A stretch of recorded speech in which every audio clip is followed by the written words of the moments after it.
할렐루야. 예수 그리스도 이름으로 하나님 말씀 증거하겠습니다. 우리 다 같이 하나님 말씀 디모데 후서 2장 2절 말씀을 다 같이 찾겠습니다.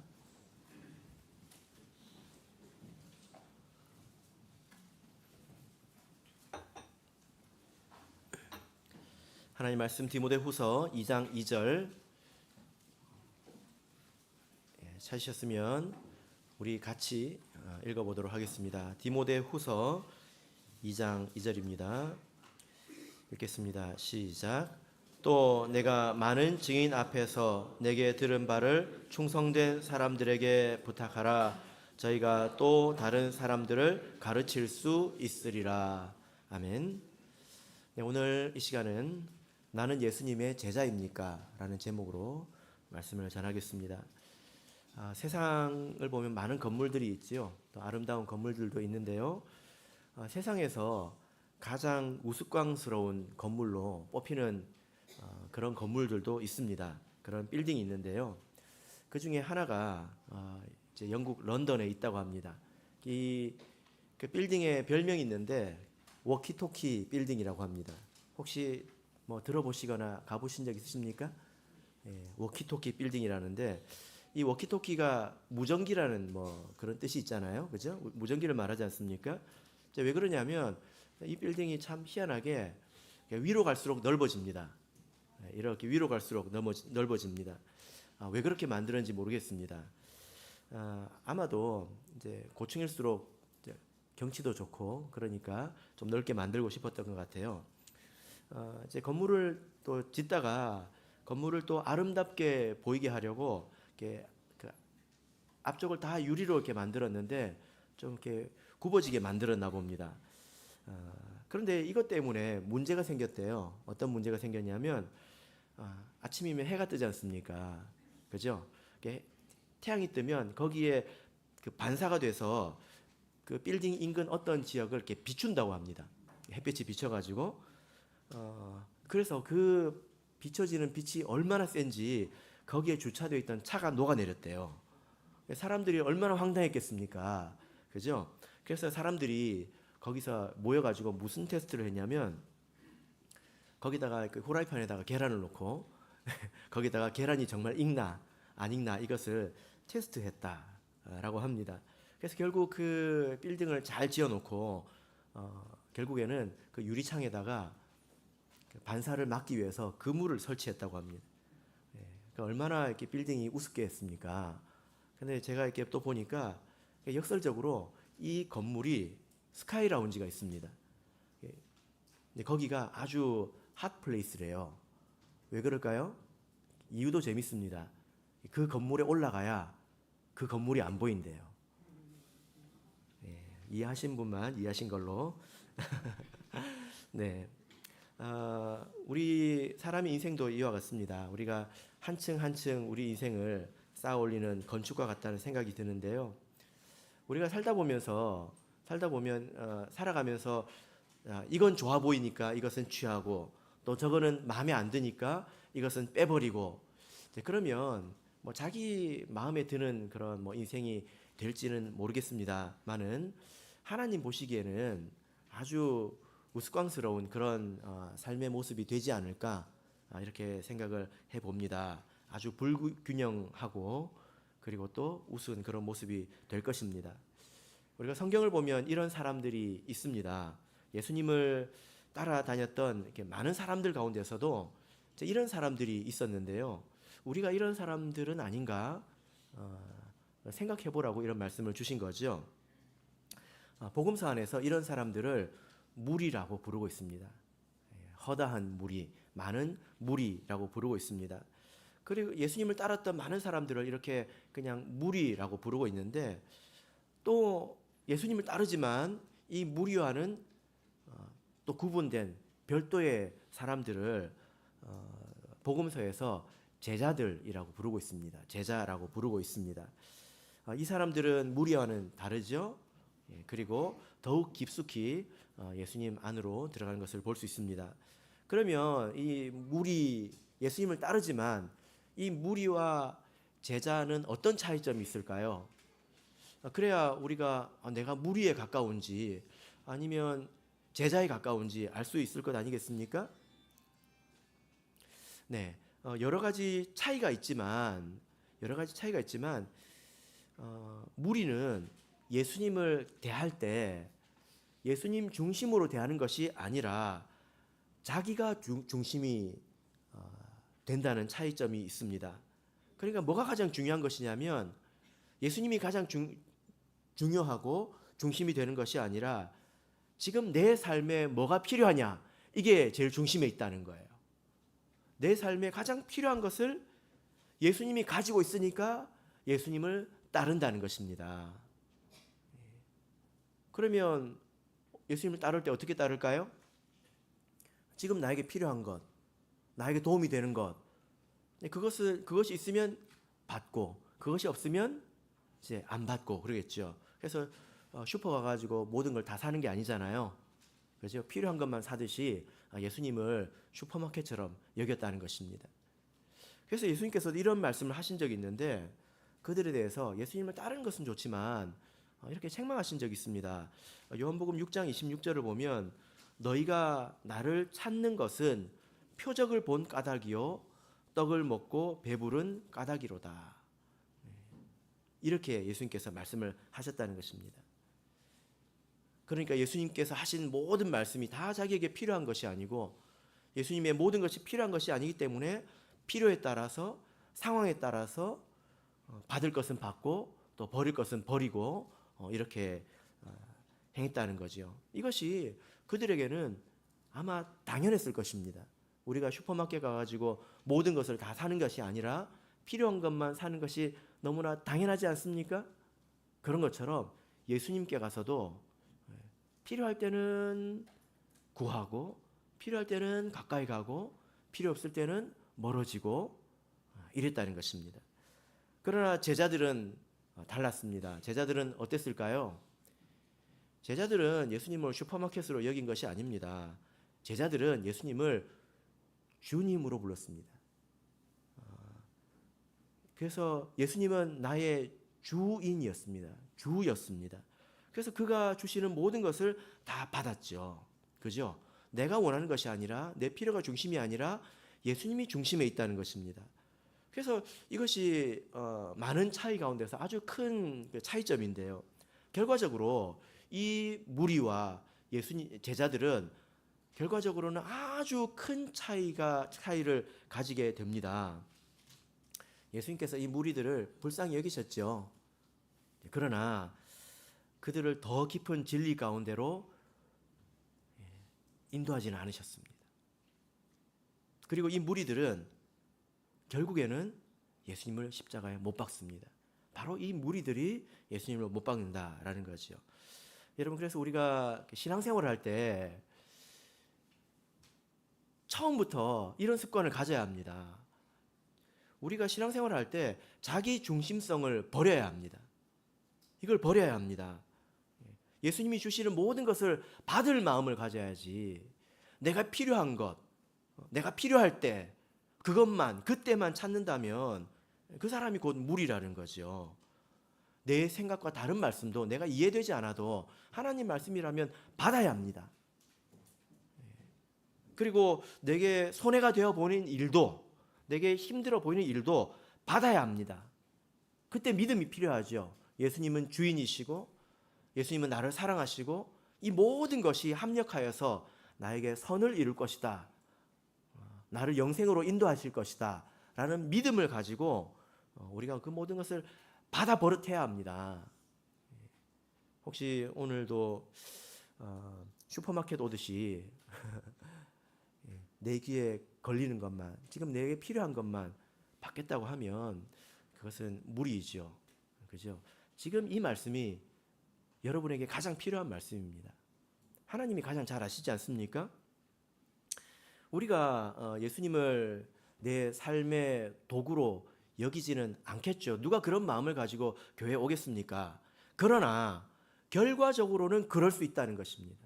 결과적으로는 우리 가운데 누가 내 삶의 형통과 평안만을 위해서 예수님을 믿겠습니까? 이건 분명히 잘못된 생각이죠. 그러나 결과적으로 그런 모습일 수도 있다라는 것입니다. 예수님을 이렇게 섬기고 받드는 것이 아니라 예수님을 지렛대처럼 여기는 것입니다. 무거운 걸 들 때 뭐가 필요합니까? 긴 짝대기가 필요하잖아요. 그죠? 근데 예수님은 기가 막힌 지렛대이거든요.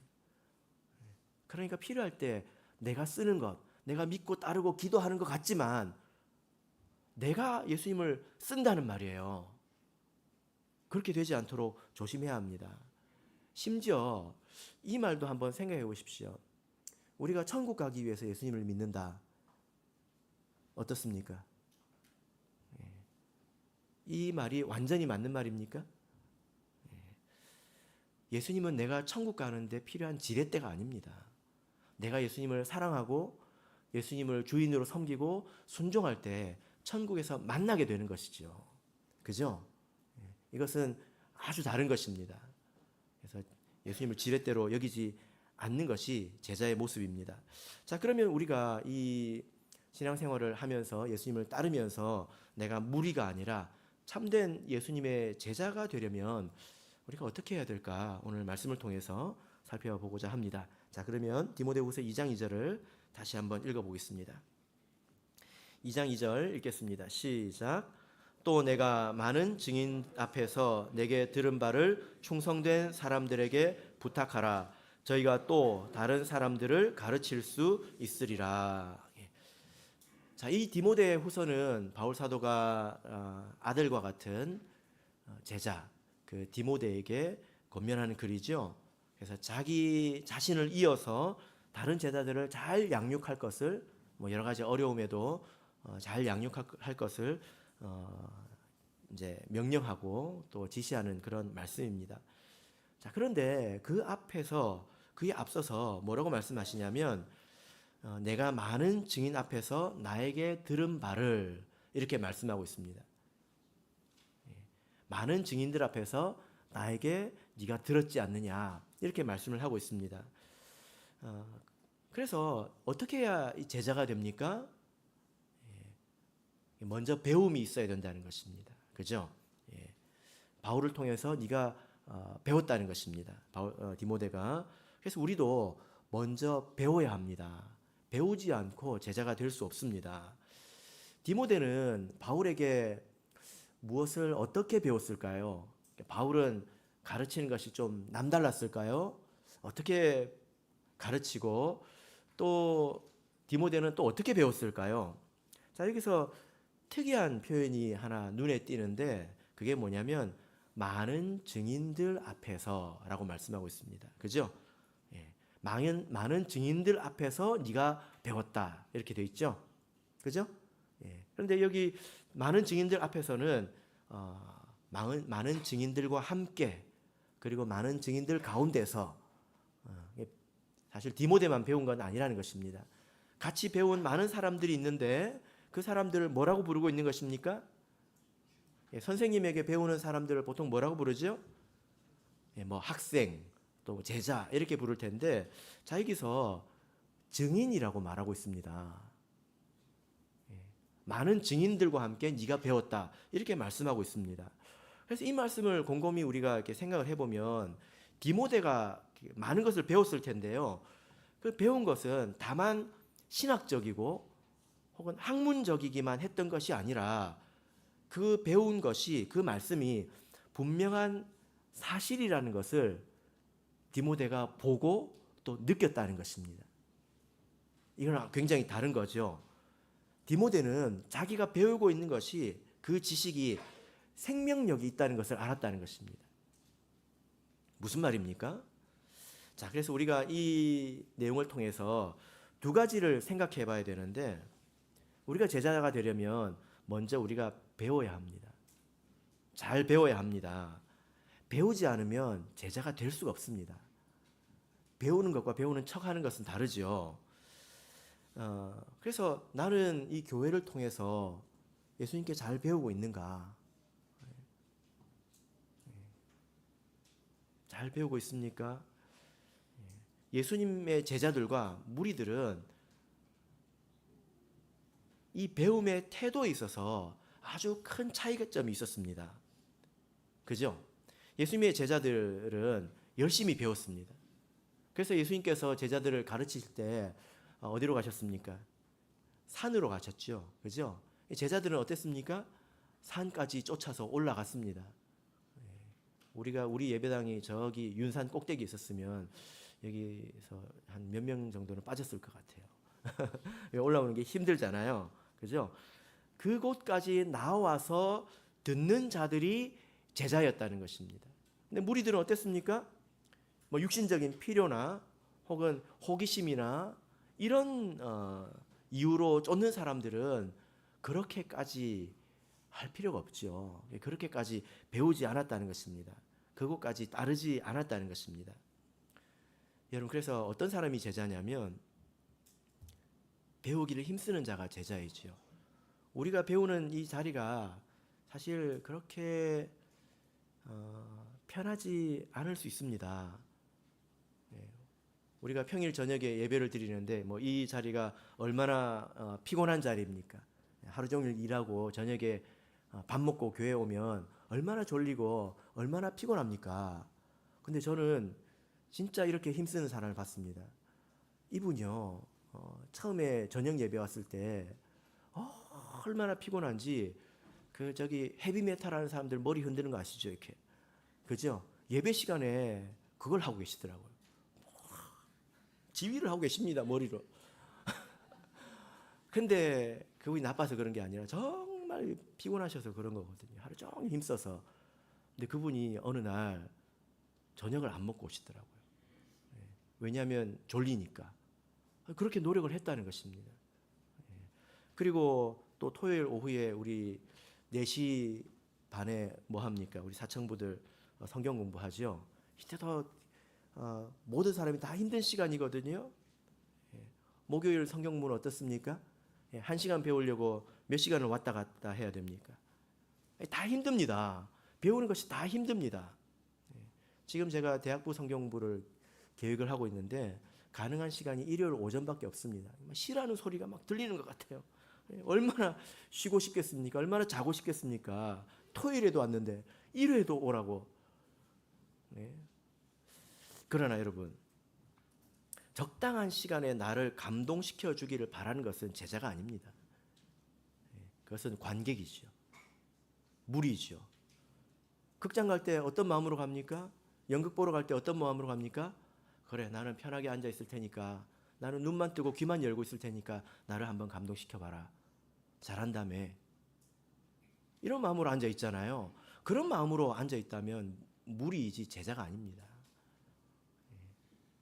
돌 같은 말씀이라도 내가 소화시키겠다라는 그런 의지로 산꼭대기까지 올라가는 자들이 제자라는 것입니다. 그들이 그렇게 얻은 것이지, 제자들이 그렇게 얻은 것이지, 달달한 말씀을, 내 마음에 스며드는 그런 말씀을 듣고 배운 것은 아니라는 거지요. 두 번째로 우리가 배울 때 이 배움은 살아있는 배움인가, 생명력이 있는 것인가, 이것을 생각해야 합니다. 예를 들어서 우리가 기도에 대해서 배웠다면, 우리가 많이 배우지 않습니까? 기도의 내용에 대해서, 기도의 자세에 대해서 많이 배우잖아요.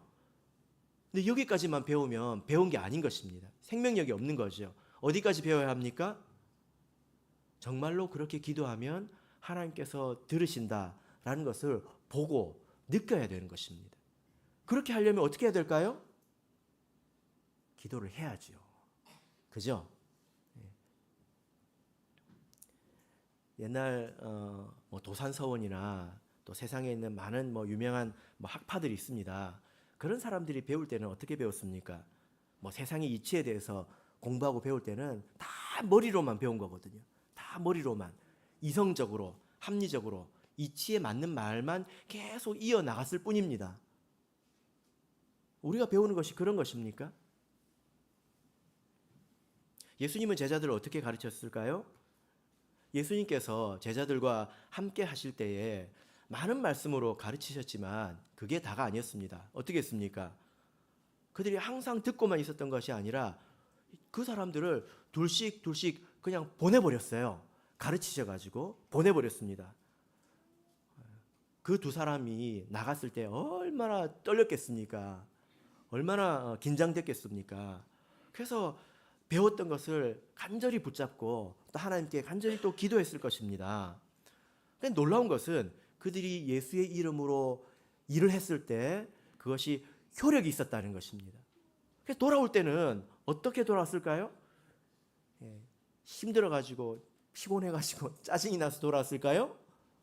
아니죠. 돌아올 때는 도리어 더 힘이 난 것입니다. 왜 그렇습니까?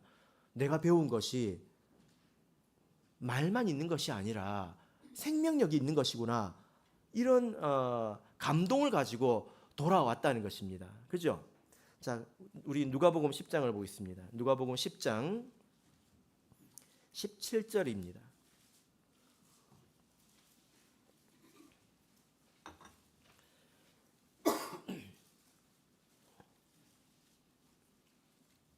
누가복음 10장 17절.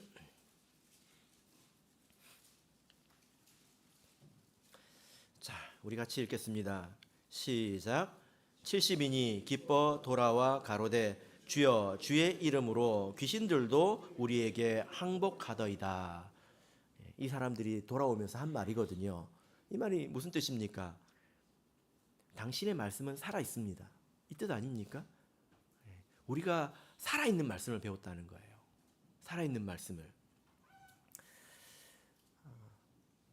여러분, 제가 믿는 것은 하나님께서, 예수님께서 이 사도교회, 예수님의 제자들, 또 사도교회 성도들과 지금 우리를 차별하지 않으시리라고 믿습니다. 이때는 그랬고 지금은 아닐까요? 지금 우리가 머리로만 배우고 있는 것일까요? 여러분, 그래서 잘 생각해 보세요. 내가 배운 것이, 내가 알고 있는 것, 신앙에 대해서, 예수에 대해서 알고 있는 것이 살아있습니까? 이 생각을 가져야 합니다. 예수님은 우리가 그렇게 배우기를 원하시고 그런 제자가 되기를 원하십니다. 그래서 우리가 마땅한 일을 행할 때에 하나님은 반드시 함께 해주십니다. 이것이 틀림이 없습니다. 그래서 우리가 간절한 마음으로 배우고 그 지식을 가지고 이 세상을 살아갈 때에 하나님께서 반드시 함께 하신다는 거예요. 그럼 어떻게 될까요? 믿음이 더 커지겠죠. 그죠? 이렇게 듣고 행하는 사람은 예수님께서 이렇게 말씀하셨습니다. 그 사람은 굉장히 지혜로워서 반석 위에 집을 지은 사람과 같다. 그 믿음이 흔들리지 않는다는 거예요. 그런데 이 말을 듣고 실천 안 해본 사람들은 머리로만 듣고 뭘 알겠습니까? 합당하게 들리죠. 아, 그러네요. 아, 그러네요. 아, 그런 것 같네요. 하잖아요. 그 사람은 집을 모래 위에 지은 사람과 같아서 홍수가 나면 싹 쓸려 내려가 버린다는 것입니다. 우리의 신앙이 어떤 신앙인지, 어떻게 내가 배우고 있는지를 잘 살펴야 된다는 것입니다. 제가 이번에 대만 방문을 하고 왔는데요. 어떤 교회를 가서 어떤 형제님이 간증을 들었습니다. 십전교회라는 곳인데 그 형제님이 대학 시절부터 지금 나이가 들어서 할아버지가 되기까지 신앙생활을 했던 교회입니다. 근데 이제 차를 마시면서 뭐 기다렸다는 듯이 간증을 하시더라고요. 자기가 대학생 시절에 학교를 다니고 있는데 사이렌 소리가 크게 나는 것을 들었다고 합니다. 그래서 뭔가 하고 나가 보니까 이제 우리 교회가 있는 그 인근에 불이 났다는 거예요. 그리고 바람이 거세게 불어가지고 그 불길이 건물과 건물을 이어서 교회 쪽으로 막 향하고 있었다는 것입니다. 얼마나 놀랬겠습니까? 근데 그때 우리 교회 안에 한 명의 자매님이 있었거든요. 근데 그 자매님이 불이 이렇게 오니까 얼마나 놀랬겠어요. 뭘 가지고 내려왔을까요? 성경책하고 찬송가만 챙겨가지고 급하게 건물을 뛰어내려왔대요. 사람들이 얼마나 많았겠습니까? 그런데 그 교회 건물 딱 앞에 교회를 바라고 무릎을 딱 꿇고 기도를 했다고 합니다. 그렇게 건물을 하나하나 태우면서 오고 있는데 정말 신기한 게도 우리 교회 건물 바로 옆에서 갑자기 반대 방향으로 바람이 불더래요. 그래서 반대 방향으로 다시 불이 갔다고 합니다. 그래서 우리 교회가 겉만 그을리고 그리고 이렇게 하나님께서 지켜주셨다는 것을 그 많은 사람들이 다 보고 알았대요. 예, 그분이 그렇게 신앙생활을 해왔습니다. 그리고 이제 그분이 그 대학생이 나이가 들어서 이제 집사님이 되셨는데 그 집사님이 이제 구도자 교육을 하고 계셨대요. 근데 이 사람은 설교를 들어도 잘 깨닫지 못하고 그리고 뭐 이제 말씀을 들어도 잘 뭐 이렇게 좀 흐릿했다고 합니다. 그런데 어느 날 이분이 그 성령에 대해서 교육을 하고 있는데 성령에 대해서 성경 말씀을 이제 테이블에 앉아서 가르치고 있는데 갑자기 그 청년이 혀가 말리면서 방언 기도를 하더래요. 갑자기. 그래서 성령을 받았으니 이제 세례를 받아야 되지 않겠느냐 권면을 해서 우리 성도가 되었다고 합니다. 그래서 그때 시간이 조금 지나서 물어봤다고 합니다. 그때 그날이 어떤 날이었느냐라고 물어보니까 보통 말씀을 들으면 내가 잘 이해가 안 되고 흐릿하고 모호한데 그날은 듣는 말씀이 너무 잘 이해가 되더래요. 그리고 들을 때 그렇게 방언이 나왔다고 합니다. 그 이후로 말씀이 잘 이해가 됐대요. 꼭 이제 고넬료와 같은 그런 일이지 않습니까? 그리고 그 청년이 나중에 그 집사님의 사위가 됐대요. 이런 이야기를 들었습니다. 이런 이야기를 저에게 막 쏟아내는데요. 무슨 말을 하고 있는 것입니까? 나는 내가 배운 것이 살아있다는 것을 안다. 이것을 말하고 있는 것 아니겠습니까? 최근에 어떤 그 사람이 저에게 이렇게 물었습니다. 어떤 성도가 저에게 물었는데요. 성경에 이적이 많이 기록되어 있는데 지금도 성경과 같이 죽은 자가 살아나고 또 이적이 일어나고 그런 일들이 지금도 있을 수 있다고 믿느냐? 제가 당연히 그렇다고 했습니다. 여러분이 생각할 때 베드로는 원하는 사람들 다 살렸을까요? 하루에 한 명씩 살렸을까요? 그렇다면 누가 교회를 핍박했겠습니까? 하나님께서 뜻하시는 일이 일어나는 거죠. 사도행전은 수십 년의 역사 가운데서 일어난 일들을 고르고 골라서 압축해서 필요에 따라서 적어 놓은 것입니다. 그 외에도 많은 일들이 있었겠지요. 참예수교회도 마찬가지입니다. 우리 교회도 100년의 역사 가운데서 있었던 일들을 압축하면 사도행전 못지않은 책이 나올 거라고 저는 믿습니다. 그리고 지금도 하나님께서 살아계셔서 믿음으로 행하는 자에게는 역사하시고 그래서 그가 머리로만 아는 것이 아니라 살아있는 그런 확실한 증인이 되는 것입니다. 이것이 우리가 배우는 바이죠. 우리가 이렇게 배우도록 노력해야 합니다. 또 우리 학생들 또 대학생 위해서 기도해야 되겠죠. 아이들도 머리로는 잘 압니다. 근데 뭐가 문제입니까? 그게 살아있다라는 건 아직 잘 모르죠. 그런 성도가 되어가도록 우리가 그들을 가르치고 또 그들을 위해서 기도해야 되겠습니다. 자, 우리 본문으로 돌아가겠습니다. 디모데후서 2장 2절입니다. 이런 제자가 되기 위해서 우리는 배워야 되는데요. 자, 2절을 다시 보겠습니다. 시작. 또 내가 많은 증인 앞에서 내게 들은 바를 충성된 사람들에게 부탁하라. 저희가 또 다른 사람들을 가르칠 수 있으리라. 바울 사도는 디모데에게 누구를 가르치라고 하고 있습니까? 충성된 사람들에게 부탁하라. 이렇게 말씀하고 있잖아요. 충성된 사람들은 신앙 안에서 선순환에 들어갔다라고 볼 수 있습니다. 믿음이 있으니까 충성하겠지요. 근데 충성하면 더 큰 것을 받는다는 것입니다. 더 큰 것을 얻는다는 거죠. 그래서 우리가 가져야 될 태도가 무엇일까요? 작은 일에 충성하는 것입니다.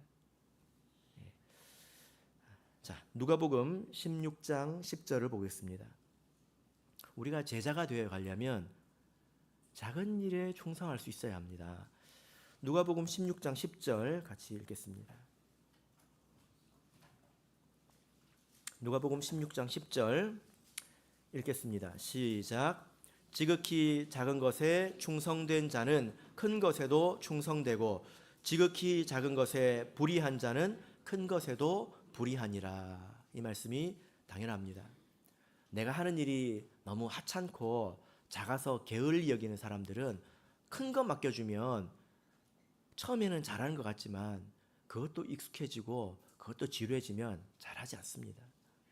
작은 것에 충성된 자가 결국 큰 것에도 충성된 법입니다. 근데 여러분, 우리 그 교회에서 하는 일들을 한번 생각해 보십시오. 우리 교회에서 하는 일들은 대부분 다 없어서는 안 되는 일입니다. 다 꼭 필요한 일입니다.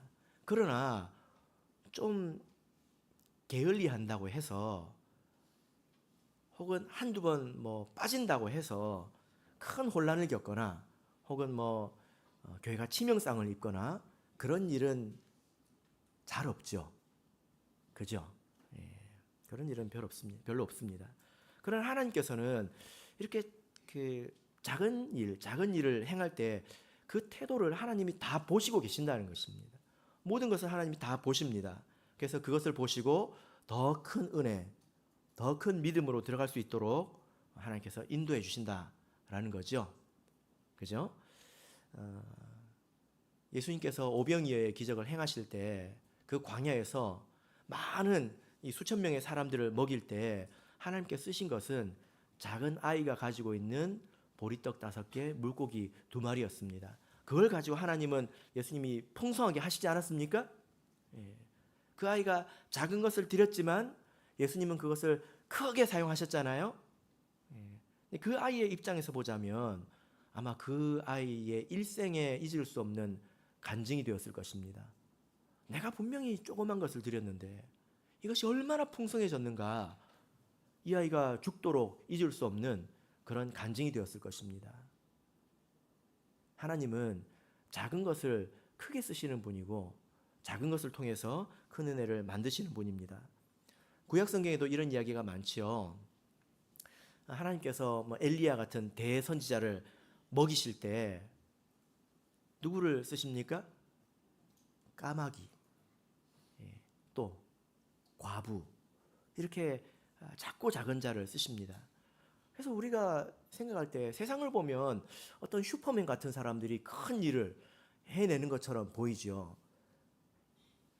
하나님은 그런 거 싫어하십니다. 왜 그럴까요? 그 영광을 누구에게 돌리겠습니까? 사람에게 돌리지 않겠습니까? 저 사람 때문에 그런다라고 사람에게 영광을 돌리지 않겠습니까? 그래서 하나님이 싫어하신다는 것입니다. 하나님은 큰 사람의 큰 일로 그 뜻을 이루시는 것이 아니라 작은 사람의 헌신을 통해서 그 뜻을 이루시고 그것을 활용하시고 그 사람을 더 큰 믿음으로 인도하신다라는 것입니다. 여러분, 그래서 우리가 제자가 되려면 대단한 것을 우리가 듣고 배우고 깨닫고 그렇게 해서 제자다운 제자, 깨달음이 있고 또 이런 살아있는 믿음을 가지는 것이 아니라 오늘 내가 해야 될 일에 최선을 다하고 또 기도하고 사람의 눈치를 보는 것이 아니라 하나님을 생각하면서 우리가 그 일을 할 때에 하나님을 더욱더 알게 되는 것입니다. 여러분, 이런 사람들이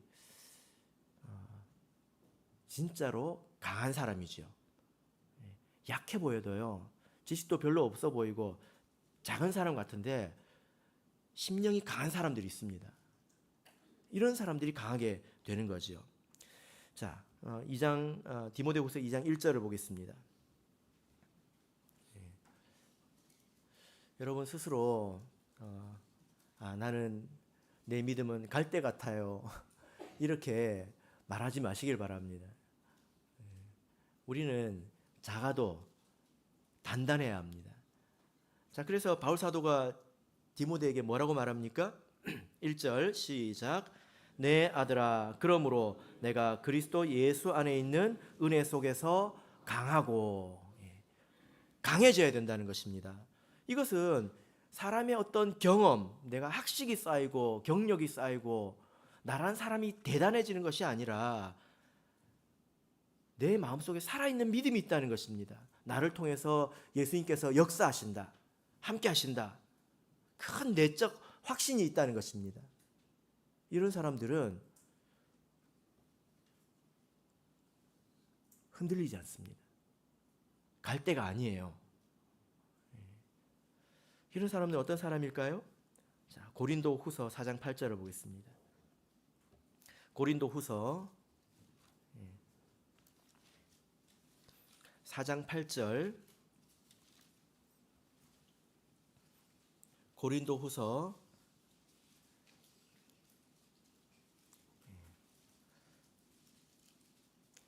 4장 8절 9절까지 보겠습니다. 시작. 우리가 사방으로 우겨쌈을 당하여도 쌓이지 아니하며 답답한 일을 당하여도 낙심하지 아니하며 핍박을 받아도 버림받지 아니하며 거꾸로 뜨림을 당하여도 망하지 아니하고. 만약에 우리가 제 믿음은 갈대 같아요. 바람이 이리로 불면 이리로 넘어졌다가 저리로 불면 저리로 넘어졌다가 어디에 문제가 있는 것입니까? 배우는 것 같으나 사실 배우고 있지 않다는 것입니다. 앉아 있는 거죠.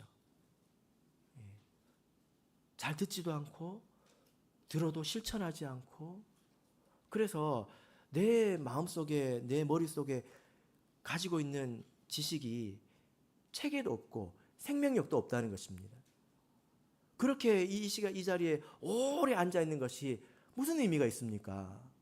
신앙생활을 할 때 우리가 방향을 잘 잡아야 합니다. 그러나 우리가 신앙생활을 잘 해나가면 하나님이 우리와 함께 하신다는 것을 분명하게 알고 돌덩어리처럼 흔들리지 않습니다. 그래서 바울사도가 이렇게 말하잖아요. 사방으로 우겨쌈을 당하여도 쌓이지 않는다. 이것이 진정으로 은혜 속에서 강하다. 이 사람들은 도리어 뭐라고 말합니까? 고린도후서 12장 9절 10절을 보시면 그러므로 내가 그리스도를 위하여 약한 것들과 능욕과 궁핍과 핍박과 곤란을 기뻐하노니 이는 내가 약할 그때에 곧 강함이니라. 이런 사람들은 막 쌓이지 않습니까? 그러면 그때 자기가 더 강해진다는 걸 압니다. 누가 이 사람을 감당하고 건들 수 있겠습니까? 누가 이 사람을 흔들 수 있겠습니까? 이것이 우리가 가져야 되는 믿음이고 이것이 바로 제자의 모습이라는 것입니다. 우리가 다 이와 같은 제자가 되기를 바랍니다. 그리고 제자라고 하면 마지막으로 절대로 빼놓을 수 없는 부분이 있죠. 어딜까요? 자, 우리 본문을 다시 한번 읽겠습니다. 디모데후서 2장 2절입니다. 내 신앙이 살아있는 신앙인가? 내 믿음이 살아있는 믿음인가? 생명력이 있는 것인가? 이것을 확인하는 가장 좋은 방법은 이것입니다. 2절 다시 읽겠습니다. 시작. 또 내가 많은 증인 앞에서 내게 들은 바를 충성된 사람들에게 부탁하라. 저희가 또 다른 사람들을 가르칠 수 있으리라. 생명력 있는 사람은 다른 사람들을 가르칠 수 있다는 거예요. 여러분, 이게 지식의 차이가 아닙니다. 학벌의 차이가 아닙니다. 살아있는 믿음을 가진 사람은 예수에 대해서 말할 수 있고 신앙에 대해서 말할 수 있습니다. 전할 수 있다는 거예요. 이 세상에 이게 있는 것들을 이렇게 둘로 나눌 때, 과학자들이 크게 둘로 나눌 때 생물과 무생물로 나누지 않습니까? 이 강대상은 생물입니까? 무생물입니까? 무생물이죠. 생명이 없다는 거예요. 이 세상에 있는 것들을 생물과 무생물로 이렇게 나누는 것이 이게 아주 간단한 일은 아닙니다. 애매한 것들이 있거든요. 이렇게 딱 나눈다고 하는 것이 간단치는 않은데, 그러나 대부분 이렇게 합의하고 있는 것이 뭐냐면 생명이 있다는 것, 생명이 없다는 것을 무엇으로 나누냐면 자기 증식 능력이라고 이야기를 합니다. 그러니까 생명을 낳는다는 것입니다. 생명이 없는 것들은 생명을 낳을 수 없다는 거예요. 여러분, 그래서 이 강대상이 한 10년 지나면 옆에 새끼 강대상을 하나 낳고 예, 그럴까요? 그렇지 않잖아요. 그죠? 여러분, 우리의 믿음도 이와 같지 않을까요? 내 마음속에 이 믿음이 정말 살아있다면 죽은 지식으로 있는 것이 아니라, 죽은 믿음으로 있는 것이 아니라 살아있는 믿음으로 내가 가진, 내가 아는 것이 이 세상에서 사실이고 확실한 것이다. 그 믿음이 살아있다면 그 믿음을 전하게 됩니다. 하지 말라고 해도 전하게 되고요. 예수님께서 전하라고 했기 때문에 전하는데 주저함이 없는 것입니다. 여러분, 우리 예수님께서 우리를 제자로 삼으셨지 무리로 부르지 않으셨습니다. 그래서 제자로 부르십니다. 그래서 우리가 비록 부족하지만 무리가 아니라 제자가 되려고 노력해야 합니다. 그리고 예수님께서 우리에게 가서 제자 삼으라고 하지 않으셨습니까? 복음을 전하는 것이 끝이 아닙니다. 제자 삼으라고 했습니다. 이 말이 무엇입니까? 내가 너에게 분부한 모든 것을 지킬 때까지 가르치라, 양육하라는 것이죠. 그죠? 우리가 이 사명에 더욱 충실함으로써 예수님의 제자가 되어야 될 것입니다. 그래서 이 질문은 아주 중요합니다. 내가 무리인가? 아니면 내가 제자인가? 예수님의 제자인가? 아니면 그저 따르는 무리인가? 나는 예수님을 주인으로 섬기고 있는가? 예수님을 슈퍼마켓처럼 여기고 있는가? 이것은 아주 중요한 질문입니다. 2025년 올 한 해 우리가 더욱더 예수님의 제자다운 그런 모습으로 성장해 나가기를 예수 그리스도 이름으로 축복합니다. 네, 우리 다 같이 찬송하겠습니다. 514장입니다.